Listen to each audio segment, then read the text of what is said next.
माहम वापिस आई तो सारा स्टाफ वापिस सजाने में लगा था। माहम ने हैरानगी से इधर उधर देखा, जैसे समझ ना आई हो कि ये क्या हो रहा है। माहम तुम कब आई? सबा ने उसे गुमसुम कड़ी देखा तो पूछा। हाँ अभी आई हूँ, पर ये सब तैयारी किस बात की और इतने फूल क्यों लगा रहे हैं? माहम अपनी हैरत न छुपा सकी।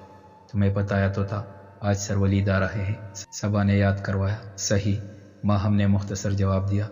वो तो बस ये सोच रही थी कि जितना खर्च आप इस सजाने में आया है, इतने में तो घर का 2 माह का राशन आ जाए। माहम जी। माहम सबा की आवाज़ पे चौंकी। यार तुम्हें पता है सर वलीद को फूल बहुत पसंद है, इसलिए हम सब ने सारा आप इस फूलों से सजाया है। सबा ने तफसील से बताया। अच्छा, तो आज कोई काम नहीं करना क्या? माहम ने सवालिया नज़रों से सबा को देखा। नहीं, आज कुछ भी नहीं करना, आज सिर्फ सर वलीद का इस्तकबाल करना है। ठीक है, फिर मैं घर जाऊँ? नहीं, घर क्यों जाना है पागल, सर वलीद से नहीं मिलना क्या? नहीं, मुझे किसी से नहीं मिलना, माहम ने स्पाट लहजे में कहा। ये क्या बात हुई पागल, हमारे बॉस है वो, और हमारा हक बनता है कि हम उनका इस्तकबाल करें। सबा ने उसे समझाया। पर सबा, माहम कुछ कहने ही लगी थी कि सब बाहर की तरफ लपके। सर वलीद आ गए, चलो बाहर चलते हैं। सबा ने माहम का हाथ पकड़ा और बाहर की तरफ ले गई। बाहर सब सर वलीद का इस्तकबाल कर रहे थे। माहम की नज़र वलीद पर पड़ी, जो फ़ौरन उसने झुका ली। वलीद को सब फूलों के गुलदस्ते पेश कर रहे थे, जिसे वो बड़ी खुशदिली से पकड़ रहा था। अस्सलाम वालेकुम सर। सबा और सानिया ने पुरजोश अंदाज में सलाम किया, जिसका वलीद ने मुस्कुराते हुए जवाब दिया। आप इसके स्टाफ में सिर्फ 3 ही लड़कियां थीं, क्योंकि सर काजी अपने आप इसमें लड़कियां कम ही रखते थे। सिर्फ सबा और सानिया ही बहुत देर से स्टाफ में थी, और अब माहम को उन्होंने उसकी मजबूरी के बिना पर रखा था। कैसी है मिस सबा आप? सर बहुत खूबसूरत, सबा ने शरारत से कहा। आप कैसे हैं? आपसे भी ज़्यादा खूबसूरत। वो भी वलीद था, लाजवाब कर देने वाला। वलीद के जवाब पर सब हंसने लगे, सिवाय माहम के। इसमें कोई शक भी नहीं था, वलीद इंतहा का खूबसूरत था।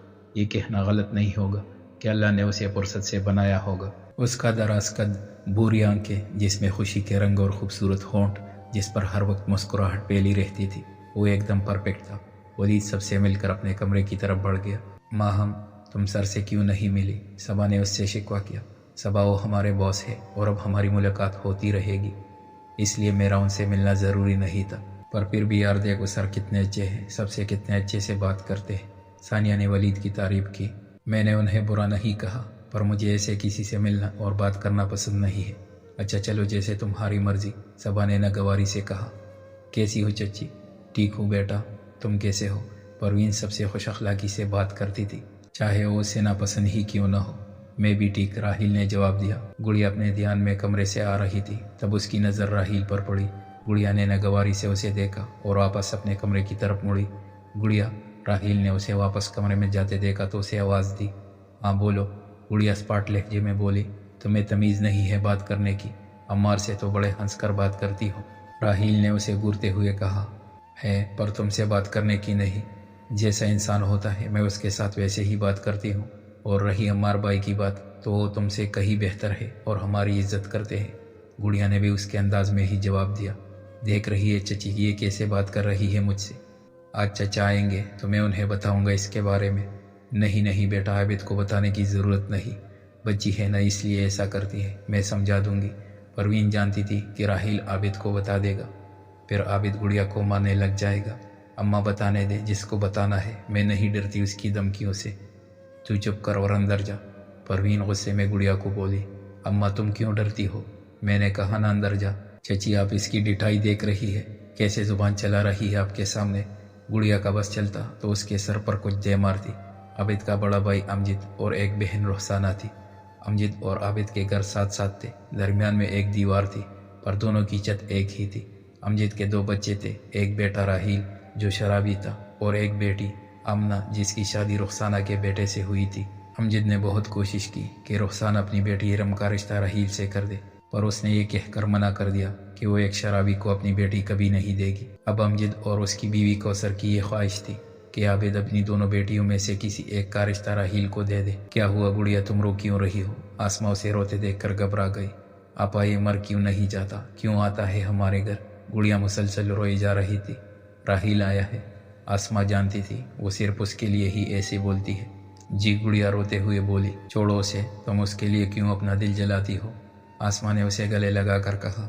آپا یہ ہر دوسرے دن ہمارے گھر کیوں آ جاتا ہے؟ پگلی ساتھ ہی تو اس کا گھر ہے، درمیان میں صرف ایک دیوار ہی تو ہے آپا، پھر بھی مجھے اس کی غلیظ آنکھیں زہر لگتی ہے۔ تم نے دیکھا ہے نا وہ ایک نمبر کا گھٹیا انسان ہمیں کیسے دیکھتا ہے؟ ہاں جانتی ہوں، پر ہم کچھ کر بھی تو نہیں سکتے۔ جانتی ہو نا ابا اس کے خلاف ایک لفظ نہیں سن سکتے۔ آسماء اداسی سے بولی، پتہ نہیں یہ ہماری جان کب چھوڑے گا۔ چلو بس چھوڑو اسے اور اپنا موڈ ٹھیک کرو، اور آئندہ اس کے منہ لگنے کی ضرورت نہیں ہے۔ اس کا پتہ ہے نا ابا کو تمہاری شکایت لگا دے گا۔ اچھا اب نہیں کروں گی۔ شاباش میری جان۔ آسماء نے اس کے سر پر پیار کیا۔ ارمان اٹھو، اسکول نہیں جانا اپنے۔ ماں ہم کب سے اسے اٹھا رہی تھی جو آرام سے سویا ہوا تھا۔ ماما مجھے آج نہیں جانا۔ کیوں بیٹا کیوں نہیں جانا؟ ماں ہم نے سوالیہ نظروں سے ارمان کو دیکھا۔ ارمان اٹھ کر بیٹھ گیا۔ ماما میڈم کہتی ہے پیس لاؤ گے تو کلاس میں بیٹھنے دوں گی، ورنہ کلاس سے باہر بیٹھو گے۔ ماں ہم خاموش ہو گئی۔ کہتی بھی تو کیا کہتی؟ مجھے کل میڈم نے کلاس میں نہیں جانے دیا تھا، وہ اداسی سے بتا رہا تھا، اور ماں ہم کی آنکھیں بھر آئی۔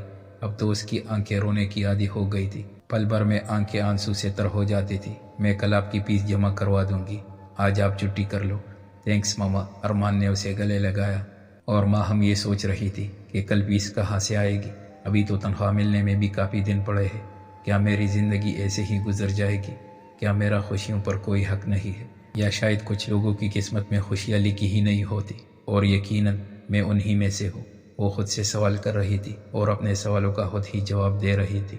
مجھے شاخ شاخ سے توڑنا، پھر بیچ بیچ سے جوڑنا، یہ ادا ادا بھی کمال ہے، یہ سزا سزا بھی کمال ہے، یہ شام شام کے دن لگے اور قطرہ قطرہ سی بارشیں مجھے پیاس پیاس میں ڈال کے پھر دشت دشت میں چھوڑنا، یہ اداس اداس اداسیاں اور دور دور کی دوریاں مجھے اشک اشک بکیر کے پھر ہنس ہنس کر سمیٹنا، یہ آگ آگ کا کیل ہے، اسے روز روز نہیں کھیلنا، مجھے ورق ورق کھولنا، پھر حرف حرف پہ سوچنا، یہ جپا جپا کے راستے اور وفا وفا کی منزلیں مجھے ڈھونڈ ڈھونڈ کے ڈھونڈنا، پھر چھوڑ چھوڑ کے چھوڑنا، وہ چہرہ چہرہ حجاب ہے، میرے درد درد کا علاج ہے، مجھے دور دور سے دیکھنا، مجھے مرض مرض کا بولنا، یہ ادا ادا بھی کمال ہے، یہ سزا سزا بھی کمال ہے۔